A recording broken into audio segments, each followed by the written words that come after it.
8ാം ക്ലാസ്സിലെ മാറിയ ICT text ബുക്കുമായി ബന്ധപ്പെട്ട പ്രാക്ടിക്കൽ വർക്ക്സ് ആണ് ഇവിടെ ചെയ്ത് കാണിക്കുന്നത്. ആദ്യ പാഠം ചുമരിലെ വർണ്ണചിത്രങ്ങൾ എന്നുള്ളതാണ്. ഈ പാഠഭാഗത്തിൽ ചില ഡിജിറ്റൽ ചിത്രങ്ങൾ തയ്യാറാക്കുകയാണ് ചെയ്യേണ്ടത്. അതിനായി നാം ഉപയോഗിക്കുന്ന സോഫ്റ്റ്വെയർ ക്രിറ്റ എന്നുള്ളതാണ്. ക്രിറ്റ സോഫ്റ്റ്വെയർ ഉപയോഗിച്ച് ചില ഡിജിറ്റൽ പെയിന്റിംഗ് ആണ് ഈ പാഠഭാഗത്തിൽ നാം പഠിക്കുന്നത്. നമുക്കറിയാം, ഈ വർഷം പുതിയ ഓപ്പറേറ്റിംഗ് സിസ്റ്റമാണ് നാം ഉപയോഗിക്കുന്നത്.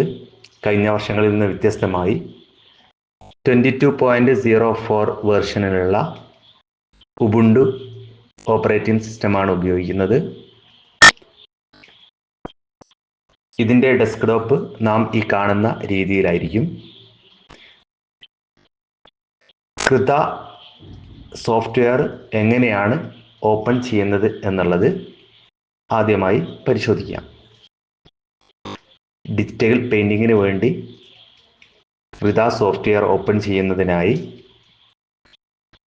ഷോ ആപ്ലിക്കേഷൻ എന്ന് കാണിച്ചിരിക്കുന്ന ഐക്കണിൽ ക്ലിക്ക് ചെയ്യുന്നു. ഇപ്പോൾ ഈ ഓപ്പറേറ്റിംഗ് സിസ്റ്റത്തിൽ ഉൾപ്പെട്ടിട്ടുള്ള മുഴുവൻ സോഫ്റ്റ്വെയറും നമുക്കിവിടെ കാണാം. മൗസിൻ്റെ സ്ക്രോൾ ബട്ടൺ തിരിക്കുന്നതിനനുസരിച്ച് ആവശ്യമായ വ്യത്യസ്ത സോഫ്റ്റ്വെയറുകൾ നമുക്കിവിടെ കാണാനും സെലക്ട് ചെയ്യാനും സാധിക്കും. പക്ഷേ സോഫ്റ്റ്വെയർ നേരിട്ട് സെർച്ച് ചെയ്ത് കണ്ടുപിടിക്കുന്നതിനായി മുകളിലുള്ള സെർച്ച് ഏരിയ ഉപയോഗപ്പെടുത്താം. ക്രിറ്റ എന്ന് പറയുന്ന സോഫ്റ്റ്വെയർ ആണ് നാം ഇവിടെ ഓപ്പൺ ചെയ്യാൻ ഉദ്ദേശിക്കുന്നത്. അതിനായി ക്രിറ്റ എന്ന് ടൈപ്പ് ചെയ്യുന്നു. അതിനുശേഷം സെർച്ച് ചെയ്യുന്നു. ക്രിറ്റ എന്ന് ടൈപ്പ് ചെയ്തപ്പോൾ ഇവിടെ ക്രിറ്റ സോഫ്റ്റ്വെയറുമായി ബന്ധപ്പെട്ട ഐക്കൺ കാണിച്ചിട്ടുണ്ട്. അത് ക്ലിക്ക് ചെയ്തുകൊണ്ട് നമുക്കിത് ഓപ്പൺ ചെയ്യാം.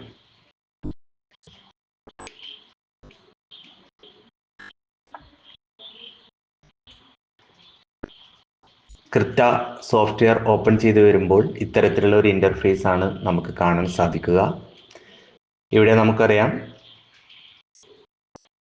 ന്യൂ ഫയൽ എന്ന ഓപ്ഷനാണ് ആദ്യമായി നമുക്ക് കാണാൻ സാധിക്കുന്നത്. പുതിയൊരു പ്രവർത്തനമാണ് നാം സ്റ്റാർട്ട് ചെയ്യുന്നത്. അതുകൊണ്ട് തന്നെ ന്യൂ ഫയൽ എന്ന ഓപ്ഷൻ തിരഞ്ഞെടുത്തുകൊണ്ട് മുന്നോട്ട് പോകാം. തുറന്നു വന്ന ജാലകത്തിൽ ക്യാൻവാസിന് ആവശ്യമായിട്ടുള്ള വിഡ്ത്ത്, ഹൈറ്റ്, റെസൊല്യൂഷൻ എന്നിവ നൽകാനുള്ള സ്പേസ് ലഭ്യമാണ്. ഇവിടെ നാം മാറ്റങ്ങളൊന്നും വരുത്തുന്നില്ല. വിഡ്ത്ത്, ഹൈറ്റ്, റെസൊല്യൂഷൻ എന്നിവ ഡീഫോൾട്ടായിട്ട് നൽകിയിരിക്കുന്നത് തന്നെയാണ് നാം ഉപയോഗപ്പെടുത്തുന്നത്. ഇവിടെ വലതുഭാഗത്തായി ലാൻഡ്സ്കേപ്പ്, പോർട്രേറ്റ് എന്നീ രണ്ട് ഓപ്ഷനുകൾ കാണാം. ഇവിടെ നാം തിരഞ്ഞെടുക്കുന്നത് ലാൻഡ്സ്കേപ്പ് എന്നുള്ള ഓപ്ഷനാണ്. അതിനുശേഷം ചുവടെ ക്രിയേറ്റ് ക്ലിക്ക് ചെയ്യുക. ഇപ്പോൾ ഒരു ക്യാൻവാസ് ഇവിടെ ഓപ്പൺ ചെയ്ത് വന്നിട്ടുണ്ട്. മൗസിൻ്റെ സ്ക്രോൾ ബട്ടൺ റൊട്ടേറ്റ് ചെയ്യുന്നതിനനുസരിച്ച് സൂം ഇൻ, സൂം ഔട്ട് നമുക്ക് ചെയ്യാൻ സാധിക്കും. ഇവിടെ ഏറ്റവും മുകളിലായി മെനു ബാർ നമുക്ക് കാണാം. തൊട്ട് താഴെയായി സ്റ്റാൻഡേർഡ് ടൂൾ ബാർ ഉണ്ട്. ഇടതുഭാഗത്തായി നമുക്ക് ആവശ്യമായിട്ടുള്ള മറ്റു ടൂൾസുകൾ ഇവിടെ ലഭ്യമാണ്.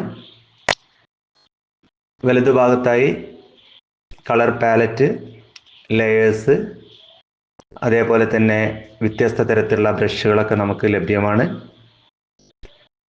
ഈ ഭാഗത്തിന് നാം പറയുന്ന പേര് ഡോക്കറുകൾ എന്നാണ്. ഇനി നമുക്ക് ആദ്യമായിട്ട് ചെയ്യാനുള്ളത് ഈ കാണിച്ചിരിക്കുന്ന ചിത്രമാണ് നമുക്ക് തയ്യാറാക്കേണ്ടത്. ഇവിടെ നമുക്കറിയാം, ഇവിടെ ബാക്ക്ഗ്രൗണ്ട് കാണുന്നുണ്ട്. ഒരു പർവ്വതവും സൂര്യനും ഉൾപ്പെടുന്ന ഒരു ബാക്ക്ഗ്രൗണ്ട്, അതേപോലെ ഒരു മരക്കൊമ്പ്, പിന്നെ ഒരു മനോഹരമായ ഒരു പക്ഷി. ഇത്രയും കാര്യങ്ങളാണ് നാം വരച്ച് ചേർക്കേണ്ടത്.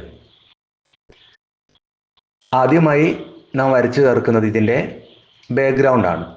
ബാക്ക്ഗ്രൗണ്ട് നാം നേരത്തെ പറഞ്ഞ പോലെ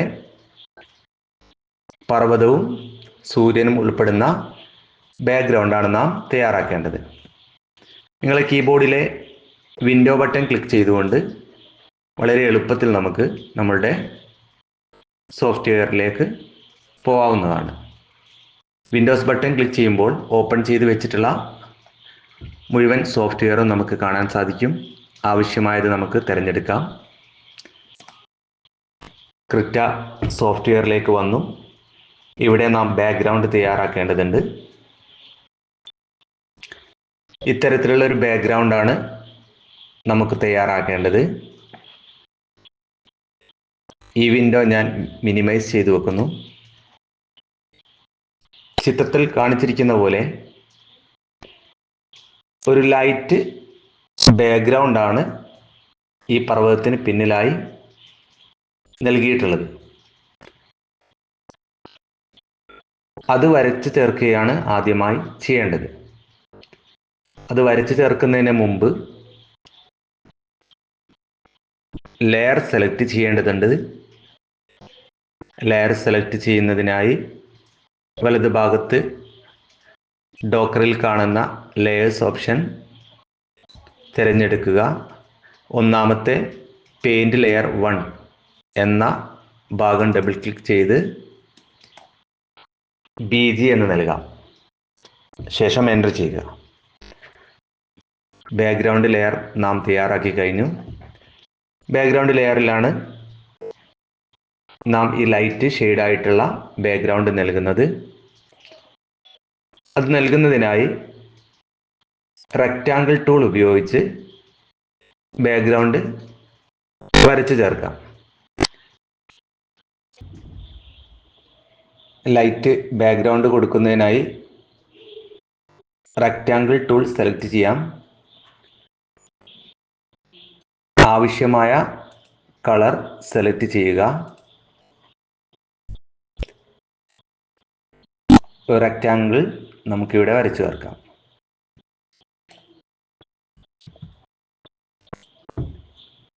ഇവിടെ ഫിൽ കളർ കൊടുക്കേണ്ടതുണ്ട്. ഫിൽ കളർ കൊടുക്കുന്നതിനായി ഫിൽ ടൂൾ ഉപയോഗപ്പെടുത്താം. കളർ നാം നേരത്തെ സെലക്ട് ചെയ്തിട്ടുണ്ട്. ഇവിടെ കളർ ഫില്ല് ചെയ്യാൻ സാധിക്കും. ഇനി നമുക്ക് പർവ്വതം വരച്ചു ചേർക്കുകയാണ് വേണ്ടത്. അതിനായി ഏറ്റവും താഴെയുള്ള ബ്ലൂ കളറിലുള്ള ഭാഗം വരച്ചു ചേർക്കാം. അതിന് നാം തിരഞ്ഞെടുക്കുന്ന ടൂള് ബേസിയർ കേർവ് ടൂളാണ്. ബേസിയർ കേർവ് ടൂള് സെലക്ട് ചെയ്യുക. ഇവിടെ നൽകിയ കളർ ഏതാണോ ആ കളറാണ് കളർ പാലറ്റിൽ നിന്ന് നാം സെലക്ട് ചെയ്യേണ്ടത്. കളർ സെലക്ട് ചെയ്തതിന് ശേഷം ഇവിടെ കാണിച്ചിരിക്കുന്ന പോലെ വരച്ചു ചേർക്കുക.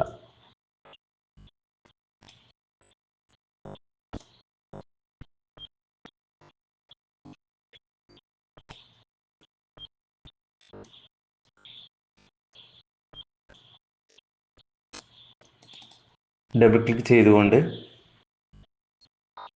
ഈ ഡ്രോയിങ് നമുക്ക് പൂർത്തിയാക്കാം. ഇവിടെ ഫിൽ കളർ നൽകുന്നതിനായി വീണ്ടും ഫിൽ ടൂൾ സെലക്ട് ചെയ്യുക. ഈ ഭാഗത്ത് ഫില്ല് ചെയ്യുക.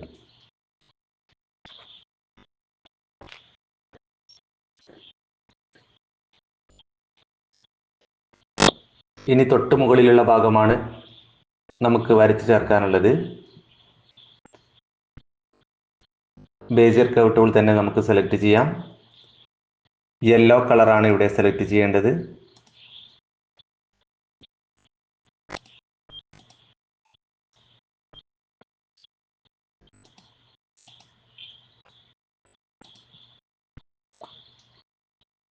സെലക്ട് ചെയ്തതിന് ശേഷം ചിത്രത്തിൽ കാണിച്ചിരിക്കുന്നത് പോലെ വരച്ചു ചേർക്കാം.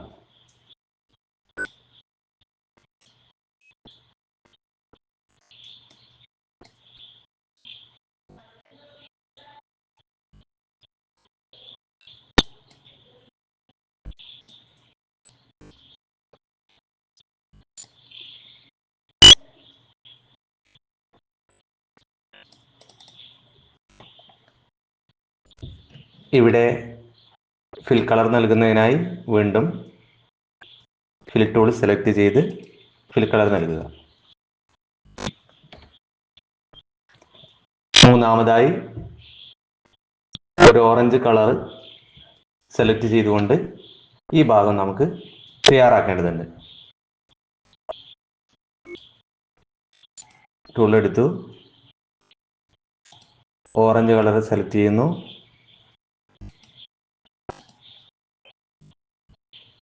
ഇതേപോലെ നമുക്ക് ഇവിടെ നിന്ന് വരച്ചു ചേർക്കാം.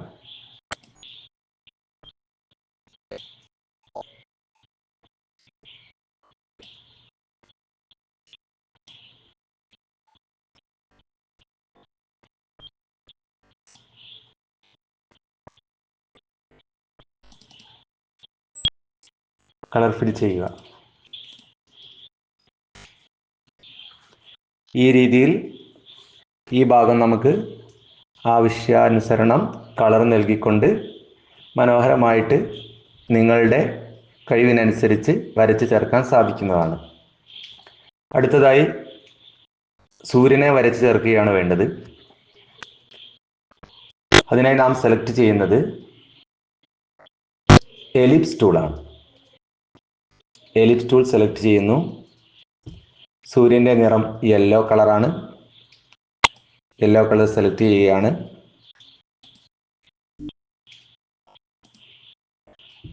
യെല്ലോ കളർ സെലക്ട് ചെയ്തതിനു ശേഷം സൂര്യനെ നമുക്കിവിടെ വരച്ചു ചേർക്കാം.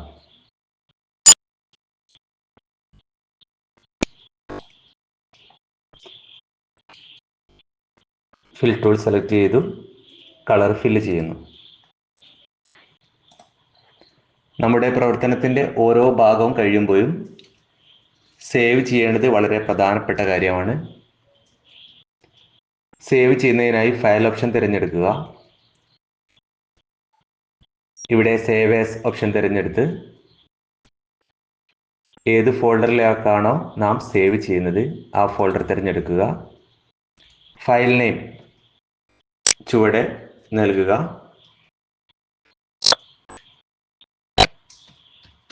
ഫയൽ നെയിം നൽകിയതിന് ശേഷം സേവ് ചെയ്യുക.